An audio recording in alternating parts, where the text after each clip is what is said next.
Lanjut tentang adab untuk pelaksanaan sholat. Fa idza faraghta min taharatil hadath, jika kamu sudah selesai membersihkan hadas.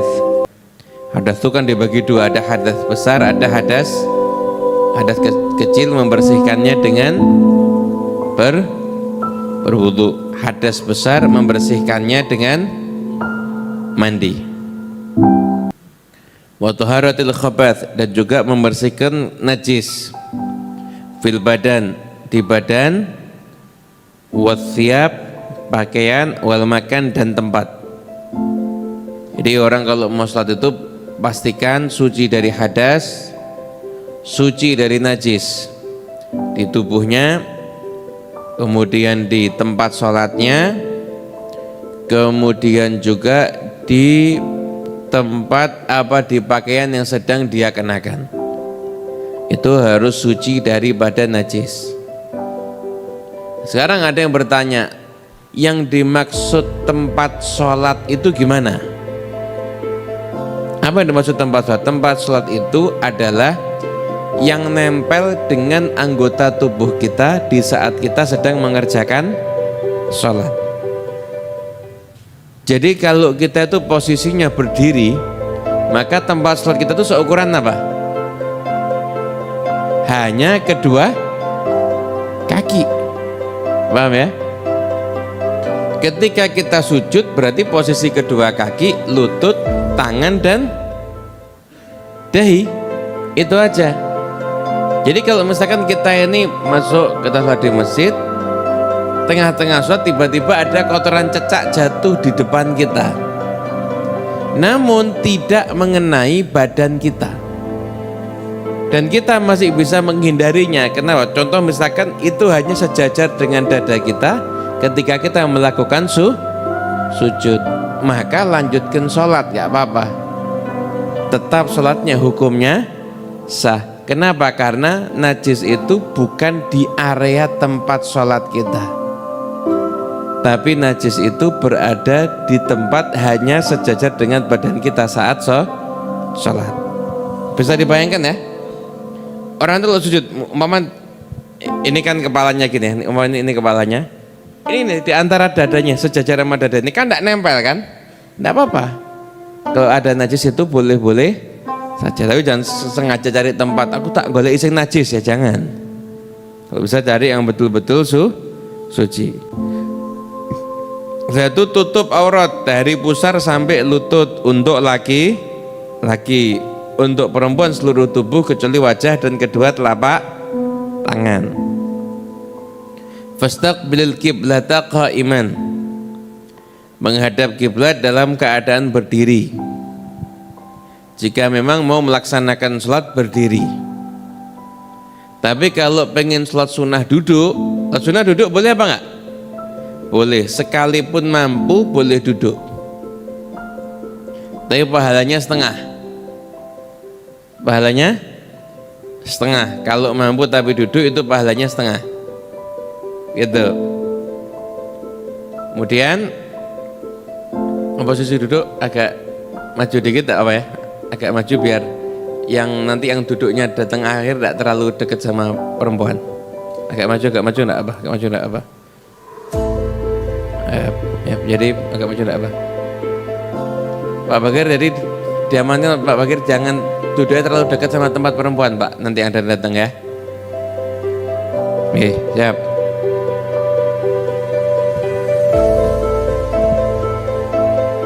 Makanya yang laki softnya tambah ke belakang, yang perempuan softnya tambah maju biasanya nanti. Ya, lanjutkan sih ya. Menghadap kiblat posisinya itu berdiri. Nah, berdiri, kemudian antara kaki dengan kaki itu renggang. Jangan sholat kaki sama kaki rapat. Kaki kanan kita sama kaki kiri kita itu ada jarak itu seukuran apa? Seukuran kalau bisa itu 1 jengkal. Jadi jarak posisi kaki itu kalau bisa 1 jengkal. Kalau sholat jamaah gimana? Sholat jamaah buat softnya itu rapat, tapi jangan pernah punya pemikiran kaki kita harus nyenggol kaki teman kita. Ini kadang-kadang orang nggak ngerti sholat jamaah oyak-oyakan sikil. Senggol nih temennya geser, kejar lagi geser, akhirnya kakinya bukan 1 jengkal, 5 jengkal. Jadi jangan ngejar kaki temennya. Nggak apa-apa, kaki itu nggak harus nempel, tapi kan pundaknya itu maksudnya rapat itu gitu, maksudnya rapat itu. Kalau ada anak kambing mau lewat di tengah-tengah itu nggak bisa gitu loh.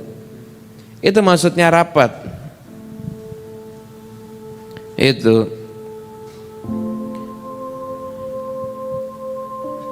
Nah itu ada jarak. Itu ada jarak antara kaki kanan sama kaki kiri. Antara kaki kita dan kakinya orang terus mau kadang nempel, tapi juga jangan terlalu heboh juga nih. Ada nempel-nempel kena dikit ya nggak apa-apa ya. Kemudian baca qul a'udzu birabbin nas. Kenapa? Karena untuk melindungi daripada waswasnya setan. Wa ahdzir qalbaka, dan hadirkan hatimu. Waktu qalbaka ma anta fihi, ada ma anta fihi-nya ada di situ. Nah, wa ahdzir qalbaka ma anta fihi, dan hadirkan hatimu, yaitu posisi sedang apa engkau berada, yaitu ketika kamu akan sholat. Wa farighu minal waswas, dan kosongkan dari segala bentuk waswas atau apapun yang menyibukkan kamu daripada ingat Allah. Wanzur baina yadai man taqum, dan ingatlah di hadapan siapa engkau akan berdiri. Wa man tunaji, engkau akan bermunajat dengan siapa. Wastahi an tunajiya maulaka biqalbin ghafil wa sadrin mashhunin biwaswasid dunya wa khaba'ithis syahwat. Dan kata beliau, malulah kamu itu mau berjumpa dengan Tuhanmu, tapi kamu menyeru Tuhanmu, munajat dengan Tuhanmu dengan hati yang lalai dan dada yang penuh dengan waswas urusan dunia dan syahwat-syahwat yang keji. Jadi kalau kita tuh sudah mau sholat itu harus ngerti dulu, ini mau sholat loh, ini mau berhadapan dengan Allah Subhanahu wa ta'ala. Maaf nih ya, maaf. Jadi ketika dia masuk sholat itu enggak sama kayak masuk ke dalam urusan yang lainnya. Kasih contoh ya. Ada karyawan baru di satu perusahaan. Dia kalau mau diinterview itu dia mempersiapkan diri apa enggak? Mempersiapkan diri. Wah, ini saya mau diinterview loh ini. Saya akan diawasi, saya akan ini itu dan lain sebagainya. Kan ada rasa untuk saya harus siap-siap loh ini. Itu padahal hanya interview. Lah sekarang kamu mau berada di hadapan Allah Subhanahu wa ta'ala, jangan sholat dalam keadaan hatinya lalai. Makanya di dalam kitab itu dijelaskan begini. Contoh ya, kita mau masuk masjid, kita kelihatan ini sudah sholat. Kalau kita jalannya tenang, kita akan ketinggalan rakaat. Tapi kalau kita agak maksa, agak lari, maka kita akan dapat bisa ngejar. Paling tidak ketinggalan rakaat bersama dengan imam. Lebih bagus mana? Jalan tenang tapi ketinggalan rakaat, atau sedikit lari tapi bisa ngikuti, tidak ketinggalan? Mana yang lebih bagus? Tenang apa lari? Tenang. Kenapa? Karena sunnahnya sholat itu al-masyu bis-sakinah wal waqar. Jalan dengan penuh ketenangan menuju tempat sholat itu bagian daripada sunnahnya sholat. Tinggal lebih, tidak apa-apa ketinggalan 1 rakaat, 2 rakaat, tidak apa-apa. Yang penting jalanmu itu tenang. Kenapa? Karena kalau sudah tergesa-gesa, keburu-buru, apalagi sampai menggos-gos Allahu Akbar,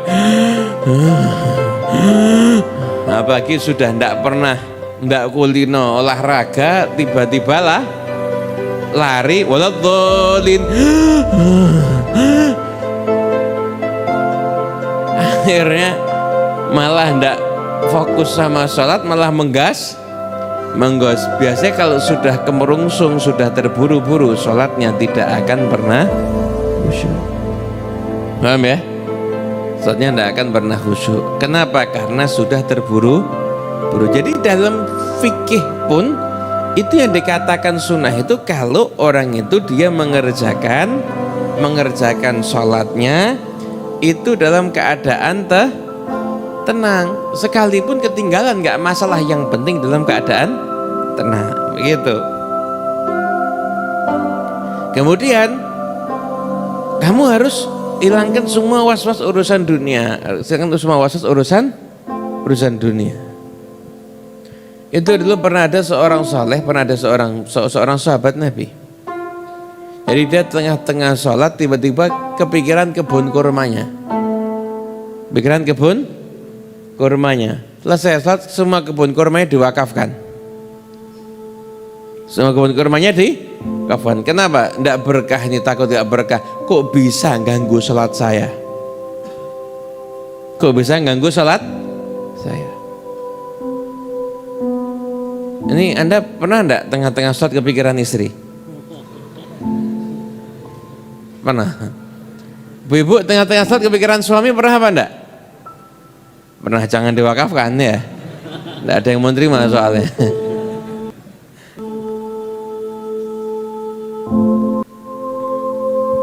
Itu diwakafkan. Kenapa? Karena wah ini kok ganggu sholat saya, saking berharganya sholat.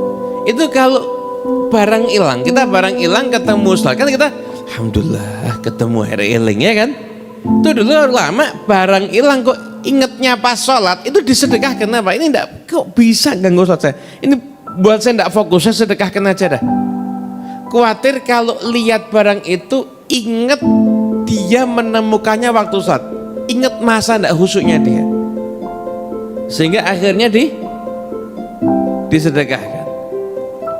Nabi Muhammad SAW, Nabi SAW itu menghindari, jadi Nabi SAW itu kan pernah tidur kesiangan, jadi bangun subuhnya itu kesiangan.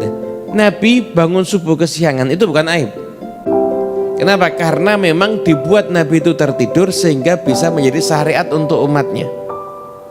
Seandainya Rasulullah SAW tidak pernah kesiangan, kita bingung setengah mati, karena kita ini langganan tepat kok, langganan kesiangan, sesekali kesiangan. Kalau enggak pernah ada, kita bingung apa enggak? Iki sholat telat kudu ngopo ya iki ya. Untung udah diajari sama Nabi. Kalau terlambat ya udah laksanakan sholat. Nabi pernah bangun kesiangan. Itu tempat di mana Nabi Muhammad sholat itu subuhnya itu kesiangan. Nabi menghindari melewati tempat itu lagi. Jangan niru. Kalau kita niru kita bisa tidur di jalan nanti. Tidur di kamar pernah kesiangan, tidur di ruang tamu juga pernah kesiangan, lama-lama tidur di WC akhirnya. Rasulullah SAW itu pernah tidur kesiangan di satu tempat, tidak ngulangi lagi ngelihat tempat itu, padahal itu bukan merupakan perbuatan dosa. Itu bukan merupakan perbuatan dosa, tapi Nabi pernah kesiangan. Nabi tidak mengulangi lagi melewati tempat itu. Kenapa? Memori beliau bangun kesiangan itu tidak mau itu terulang lagi. Itu karena saking menghargainya urusan melaksanakan sholat. Kemudian sebelum sholat itu bersihkan hati dulu dari segala macam urusan-urusan dunia, hilangkan semuanya. Bahkan sampai ada ulama yang mengatakan, kenapa kalau takbiratul ihram itu kok tangannya nggak menggenggam tapi malah melepaskan? Kenapa? Artinya semua urusan dunia kita buang dan kita menghadap pada Allah Subhanahu wa ta'ala. Wa'lam annahu ta'ala muttali'un ala sariratik wa nadhirun ila qalbik. Ketahuilah sesungguhnya Allah Ta'ala itu mengetahui isi batinmu, melihat kepada hatimu.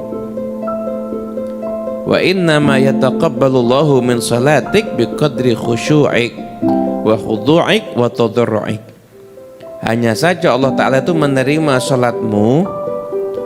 Jadi sholat yang dapat pahala, yang diterima oleh Allah Ta'ala itu bukan urusan sah atau tidak sah. Ulama sepakat khusyuk bukan merupakan sahnya sholat. Karena kalau khusyuk merupakan sahnya sholat, kita semua godok. Ini rahmat untuk umat-umat akhir zaman ini. Khusyuk bukan merupakan sahnya sholat, tapi khusyuk itu merupakan syarat diterimanya sholat.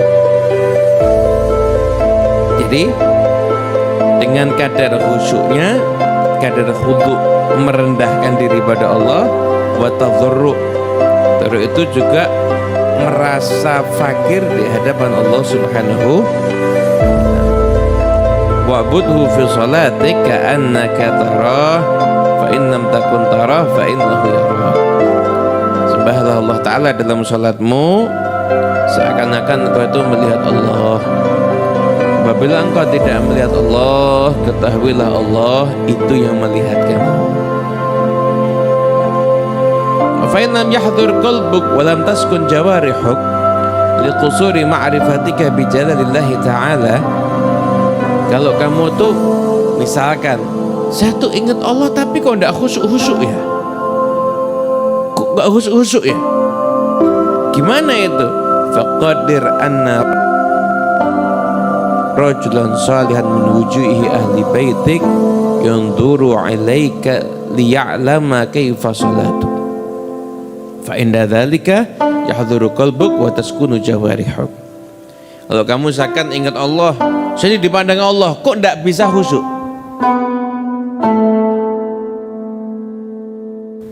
Kenapa? Kadang-kadang kata beliau, orang tuh kalau kenalnya sama Allah Ta'ala itu minim, maka dengan keagungan Allah Ta'ala itu tidak bisa menggetarkan hatinya. Orang itu kalau pengetahuannya sama Allah Ta'ala itu minim, kenalnya sama Allah Ta'ala itu tentang Allah Ta'ala tidak bisa menggetarkan hatinya, maka dia suruh ngira-ngirakan tokoh umpama keluargamu itu umpama dia sedang menyaksikan sholatmu, kamu khusyuk tidak kira-kira?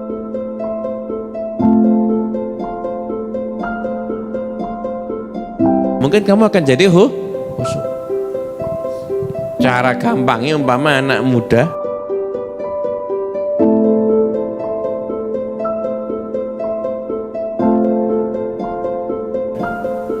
mau ngelamar, dia sholat di depan calon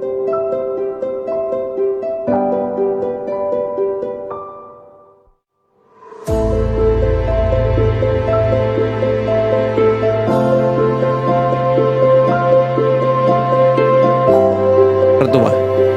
Masya Allah itu, Masya Allah itu langsung khusyuk, tidak gatel, tidak digaruk.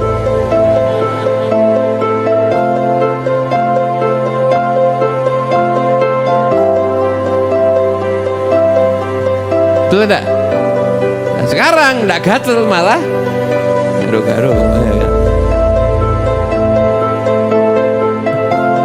Ini loh, sholat di depan calon mertua, gatel enggak digaruk, khusyuk.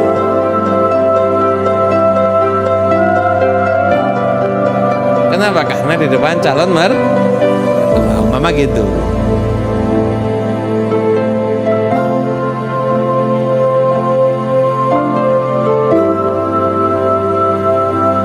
Langsung khusyuk dia. Sumarji ila nafsik. Saya itu kamu katakan sama dirimu, katakan, hei nafsu yang buruk,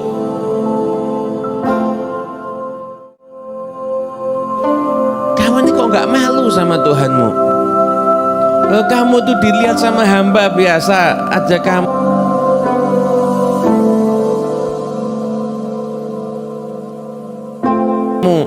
malu, padahal hamba biasa tuh di tangannya tidak ada apa yang membahayakan kamu, tidak ada apa yang ngasih manfaat sama kamu, tuh kamu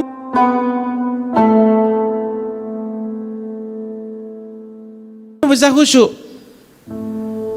Tapi kenapa kamu ingat Allah kok nggak bisa khusyuk? Apakah Allah Ta'ala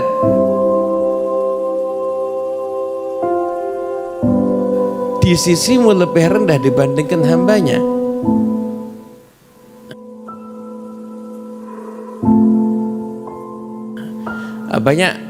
Banyak perumpamaan yang disampaikan oleh para ulama yang mengatakan gitu.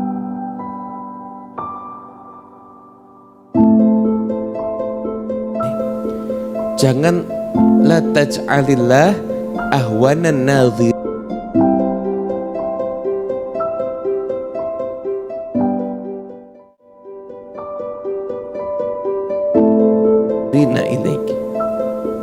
Jangan engkau jadikan Allah Ta'ala itu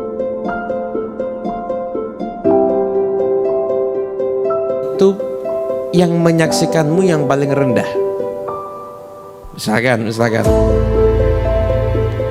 kalau kamu misalkan isi HP-mu diawasi sama orang. Misalkan gini, kamu lagi mainan HP di depan orang banyak, semua orang lihat HP-mu. Umpama ini laki dan ada gambar perempuan, kamu lihat apa enggak? Langsung soleh, diganti langsung rajulun soleh, ini diganti. Kalau tidak ada orang, gimana? Oh, di bulan baleni mungkin ya, mungkin pakai di zoom juga untuk bilang medalik. Nah, akhirnya apakah berarti Allah Ta'ala kamu menganggap orang yang lihat kamu yang paling rendah, dilihat oleh manusia kamu nggak mau, kamu nggak berani, tapi dilihat Allah kamu yakin, tapi kok kamu malah lancar, kok kamu malah berani. Jadinya kamu menganggap Allah Ta'ala yang menyaksikanmu yang paling rendah. Oleh karena itu betapa bahayanya, betapa besar pembangkanganmu dan kebodohanmu, dan betapa kamu itu sudah memusuhi dirimu sendiri. Kata beliau, dan obati hatimu dengan cara-cara seperti ini.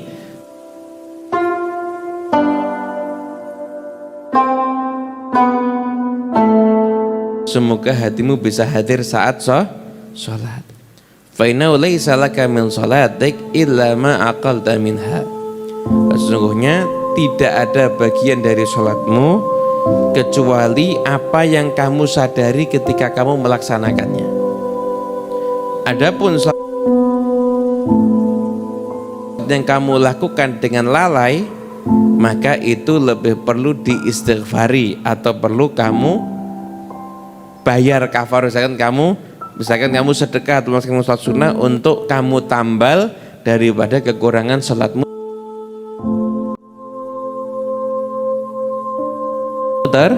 tersebut. Begitu. Jadi sholat itu dapat pahala sesuai dengan kadar khusyuknya.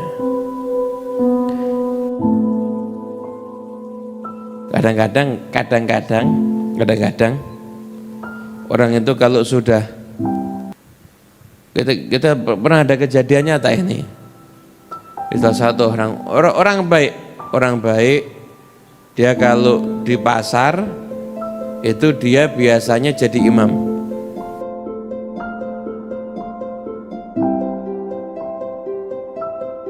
Pasar dia biasanya jadi imam. Dia bisa jadi imam kalau pas di pasar. Soalnya waktu pas Ramadan kan pasar sampai malam kan?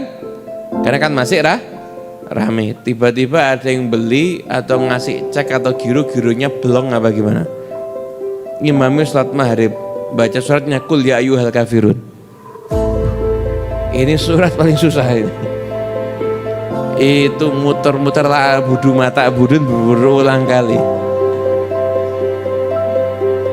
Cerita saya besok saya mau jadi imam lagi bos.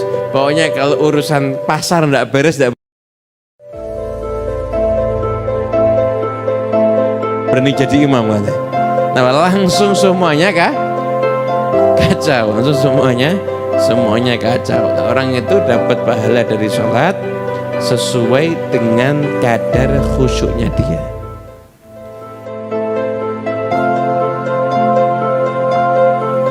Adapun apabila dia sholatnya kadang khusyuk, kadang hilang, kadang kemana dan lain sebagainya, maka ya dia perlu mengistighfar. beristighfar setelah dia melaksanakan sholat. Termasuk nah, sholat itu adalah kita membaca istighfar. Kenapa? Karena kita sadar sholatnya kita aja itu bisa diganggu sama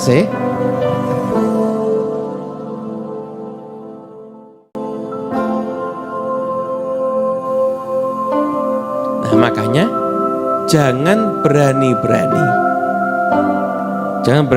kita ini menganggap, oh saya itu sekalipun maksiat tetap hati saya itu taat. Oh saya itu sekalipun, maaf misalkan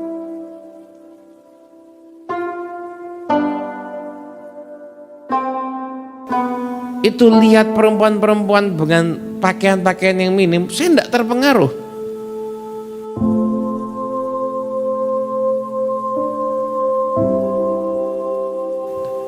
Kenapa lah kamu nggak bisa digoda setan? Orang sholat aja setelah itu suruh istighfar. Kenapa? Karena untuk membayar lupanya dia ketika dia sholat digoda sama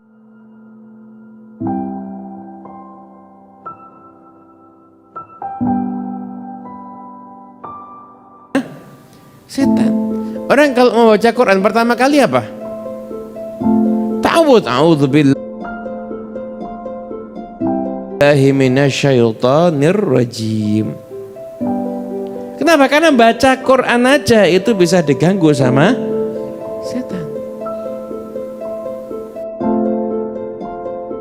Baca Quran aja itu bisa diganggu sama setan. Baca Quran tuh padahal ini.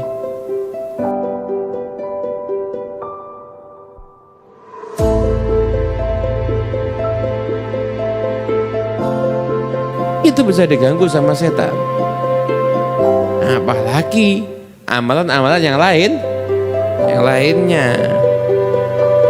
Itu apalagi yang isinya banyak yang nyerempet, memang itu perangkapnya setan, ya semakin mudah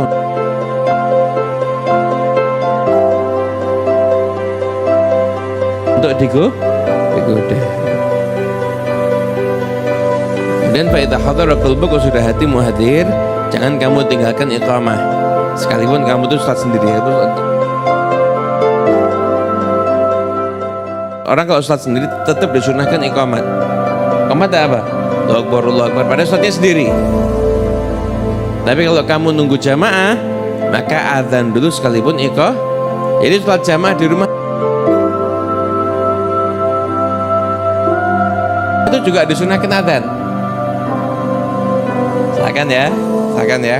Jangan mau sholat sama keluarga di rumah, sunahkan adzan dulu, adzan.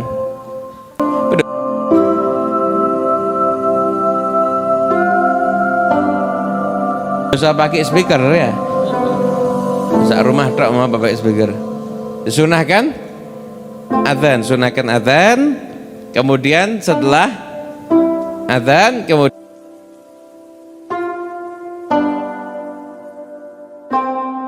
iqamah. Itu adzan, iqamah. Itu sunnah kalau orang itu mau mengerjakan sholat seperti itu. Nah,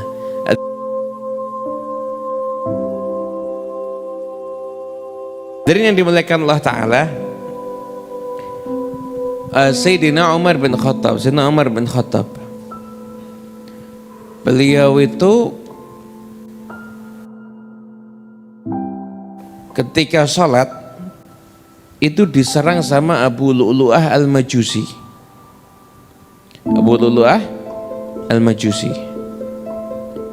Itu sampai berdarah-darah. Itu Sayyidina Umar mesti mencoba untuk menjadi imam sholat saat itu. Padahal beliau saat itu kondisinya itu berdarah-darah.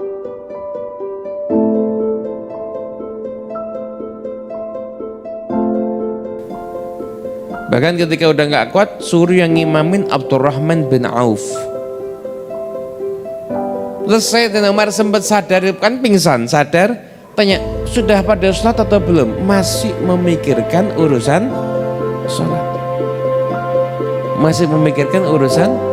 Sholat itu Sayyidina Umar bin Khattab seperti itu. Tapi itu juga semua kalau kita pelajari kehidupan orang-orang soleh semuanya mereka sangat memperhatikan urusan.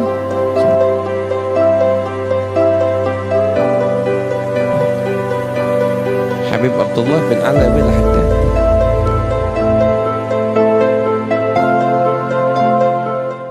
beliau itu kalau sudah dari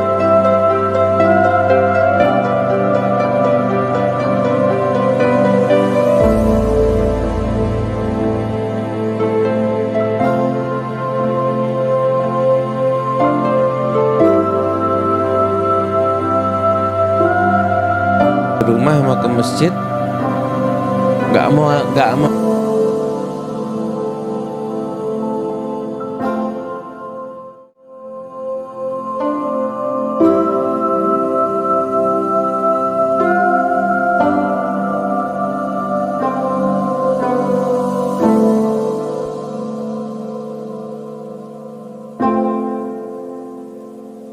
bicara dan nggak mau ngajak bicara dan tidak mau diajak bicara sama siapapun.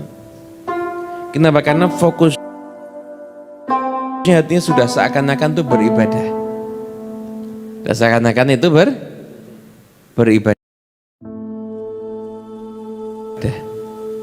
Itu sudah dari mulai keluar rumah sampai ke masjid.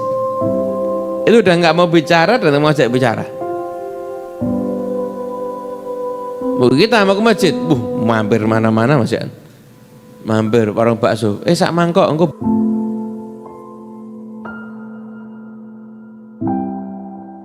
baru saat engko tak pangan. Dari berangkat sambil mikir, muga bakso ini rasanya pas iki. Habis itu mikir macam-macam. Itu tidak mau bicara sampai ke masjid, kemudian itu baru dia selesai ibadah, baru dia normal lagi. Sekarang kalau yang pengen tahu tips agar bisa sholat khusyuk, tips agar bisa sholat khusyuk, orang itu kalau pengen sholatnya khusyuk, dari semenjak sebelum sholat hatinya itu sudah khusyuk. Kalau dia wudhunya ya khusyuk, sambil dia mengenakan pakaian juga dalam keadaan khusyuk, jalannya ke masjid juga dalam keadaan tenang dan khusyuk.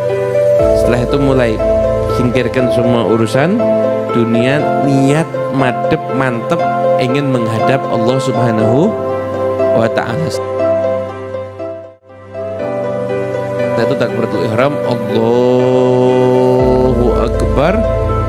Itu dijelaskan betul, takbiratul ihram itu posisinya jadi tangan sejajar sama pundak, kemudian setelah itu ini jempol sama daun telinga, jari atasnya jari sama bagian atasnya telinga. Itu takbiratul ihram seperti itu. Allahu Akbar. Itu peluang untuk khusyuk itu semakin mudah.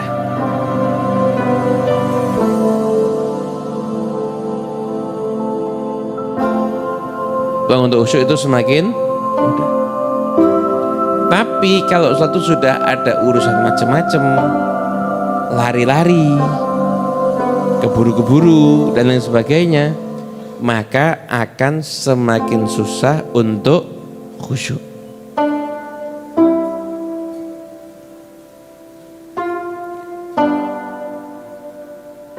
Dikatakan oleh salah seorang ulama, Habib Abdurrahman bin Ali As-Segaf, beliau mengatakan, orang itu kalau lagi ada hajat, urusan dunia, urusan akhirat, lagi ada perlu, dia punya lagi dalam keadaan sesuatu yang genting, pertama kali yang harus dia lakukan adalah memperbaiki sholatnya.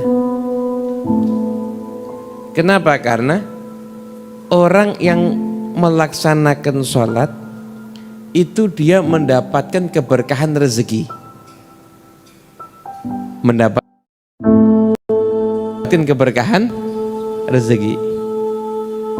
Itu orang yang melaksanakan sholat. Itu saya punya tetangga tapi tidak sholat, tapi kok duitnya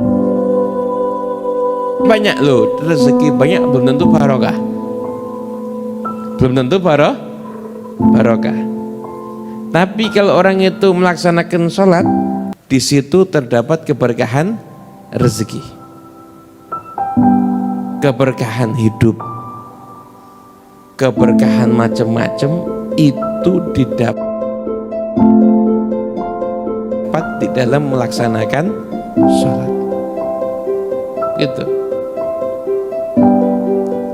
Sampai kita ini satu hari ada waktu berapa jam sehari? 24 jam ya kan? Jatah sholat itu berapa lama? Jangan jawab 1 jam loh ya. 1 jam itu sholatnya baca surat Al-Baqarah berarti itu. Kita ini paling mentok-mentok kurang lebih 30 menit.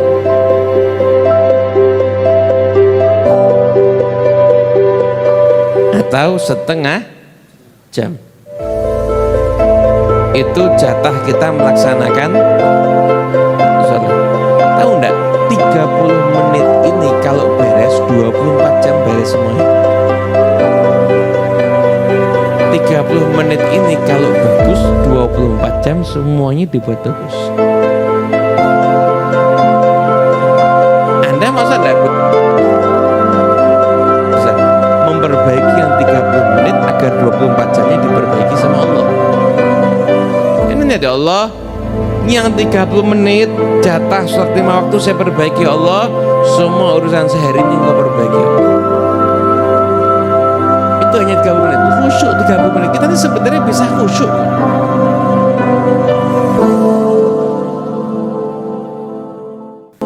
Pernah enggak lagi main HP diajak ngomong tapi enggak dengar? Pernah? Nah itu namanya khusyuk.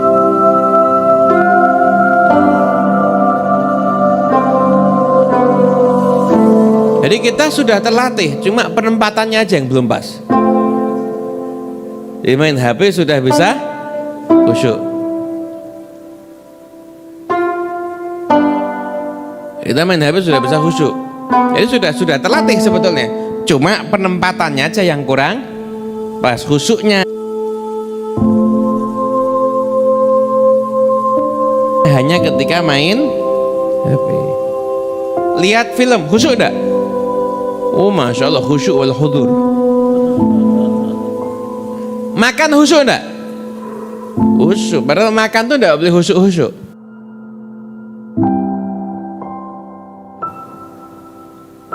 Makan tuh dianjurkan sambil ngobrol.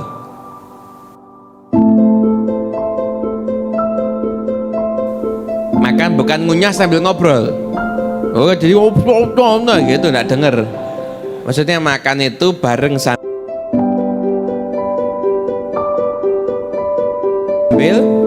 berngobrol itu sunnah. Bukan ngunyah sambil ngomong, bukan, makan sambil ngobrol. Karena orang itu dianjurkan makan itu kalau bisa makanan orang 3 insya Allah bisa dimakan bareng sama orang 4. Kenapa? Karena ada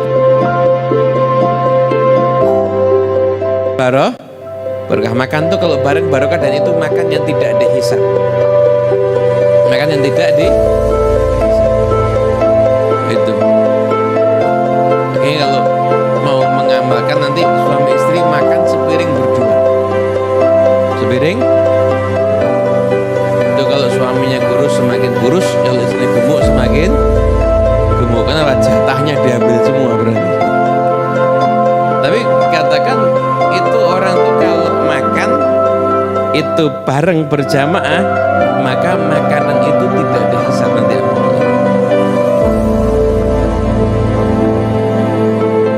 Semuanya kan akan dihisap kan? Semuanya itu pasti akan dihisap. Tapi kalau makan berjamaah itu tidak akan dihisap oleh Allah Subhanahu. Jadi resepnya salat khusyuk itu dari mulai wudu, jalan ke masjid itu sudah dalam keadaan khusyuk. Nanti ketika melaksanakan sholat juga khusyuk. Kemudian berikutnya ada satu amalan yang diajarkan sama para ulama agar kita ini ada satu momen yang kalau kita doa kemungkinan besar doa kita diijabah sama Allah Ta'ala.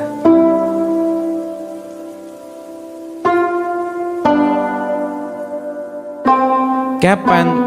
ketika waladhdallin itu doa, tapi kalau bahasa Indonesia dalam hati aja ya.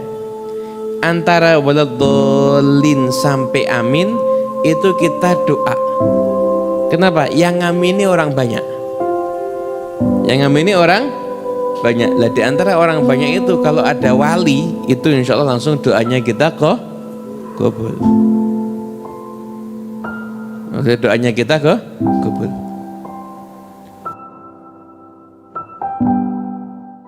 Lu udah ada namanya Habib Abdul Bari Al-Idrus, itu kalau datang majelis besar para ulama gitu, dia bilang sama temennya, kamu nanti waktu mau sholat maghrib kan, nanti sebelum antara waladhdallin dan amin, kamu doakan saya doakan kamu. Itu kira-kira kedua anak muda ini hajatnya apa? Kamu doakan saya dapat makomnya Habib Fulan, kamu saya doakan dapat makomnya Habib Fulan. Doanya aja tuh minta makomnya para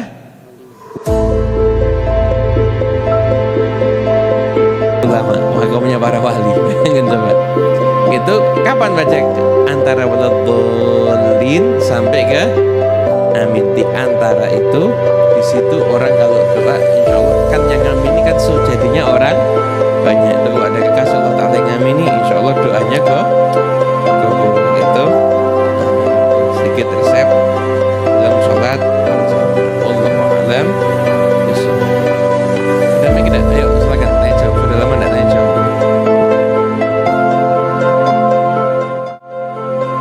Silakan. Ada penanya? Ada, lebih bagus. Oh ada, masya Allah.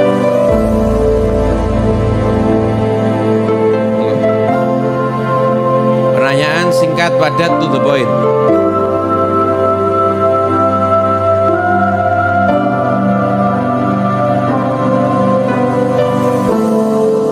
Di rumah pertanyaan lewat admin 0822 94 kali 3833. Assalamualaikum warahmatullahi wabarakatuh. Assalamualaikum warahmatullahi wabarakatuh. Barakallahu fikum Habib. Ya, Saya mau bertanya tentang Imam Ghazali. Ya. Jika muridnya lebih pintar daripada guru, nanti apakah gurunya mengalami kebangkrutan dan rugi? Siap. Ya. Bismillahirrahmanirrahim. Apabila murid lebih alim daripada gurunya, harusnya itu jadi harapannya guru. Harapannya guru. Guru itu cita-cita terbesarnya gimana muridnya lebih alim, gimana muridnya lebih sukses. Gimana kalau gurunya tuh merintis, perlu waktu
menjadi orang sukses. Kalau perlu proses suksesnya lebih mudah dibandingkan yang diterima sama gurunya, itu harusnya seperti itu.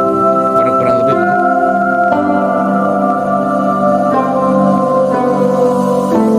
Pertanyaan bagus. Ada lagi yang lain? Silakan. Ya. Ya boleh. Tekan. Bagian kasih ke belakang.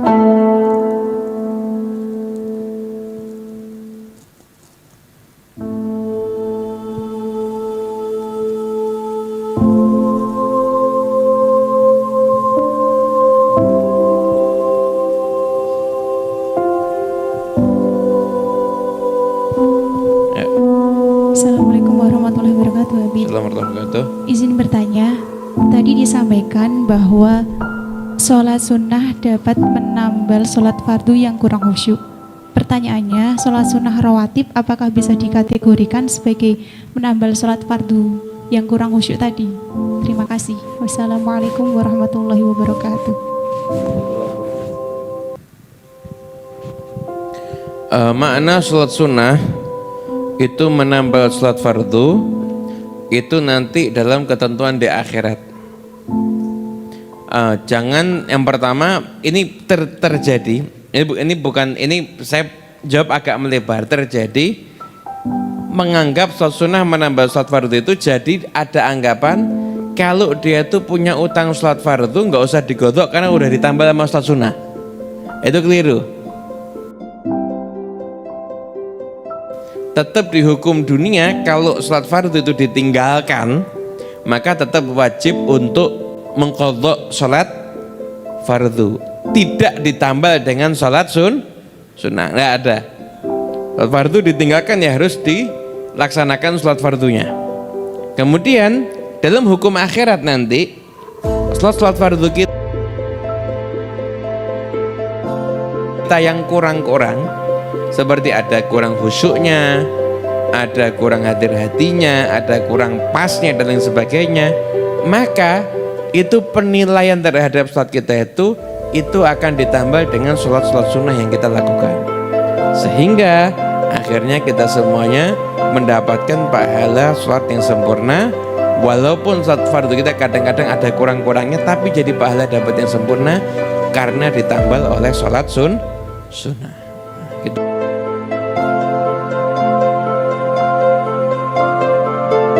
Kurang lebih ya, paham ya? Berikutnya, Assalamualaikum warahmatullahi wabarakatuh. Ini banyak banget pertanyaan yang masuk ternyata. Padahal sudah banyak yang kebelet mau tanya ini. Bagaimana hukumnya seorang wanita menggunakan wangi-wangian saat sholat atau ke masjid, namun tidak ada niat agar dicium baunya oleh orang lain, seperti menggunakan deodoran, hand sanitizer, atau merendam mukena menggunakan pewangi sebelum dijemur.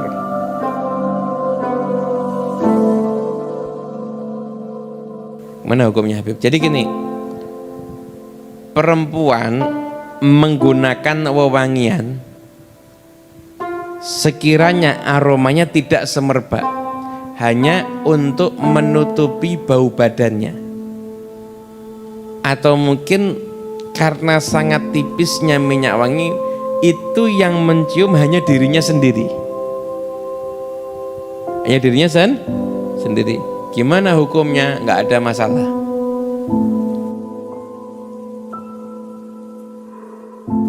Yang disebutkan seperti, maaf dihukumi bagaikan pezina, itu adalah perempuan yang sengaja pakai wangi-wangian yang banyak, semerbak harumnya, agar kalau dia lewat dia jadi pusat perhatian laki. Itu yang diharamkan.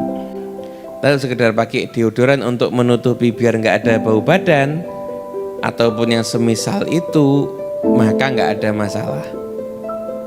Sampai sini bisa dipahami ya? Ya bukan berarti perempuan, berarti kalau itu perempuan harus baunya nggak enak, nggak begitu.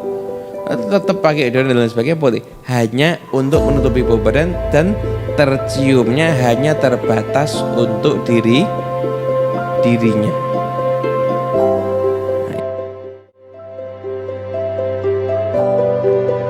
Itu nggak apa-apa. Tapi kalau sudah ingin menyebarkan baunya ke yang lain, itu yang nggak boleh. Begitu.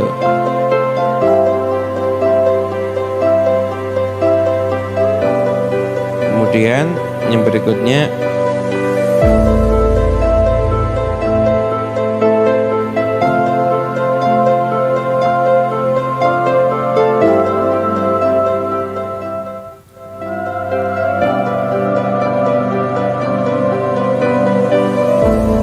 Assalamualaikum warahmatullahi wabarakatuh.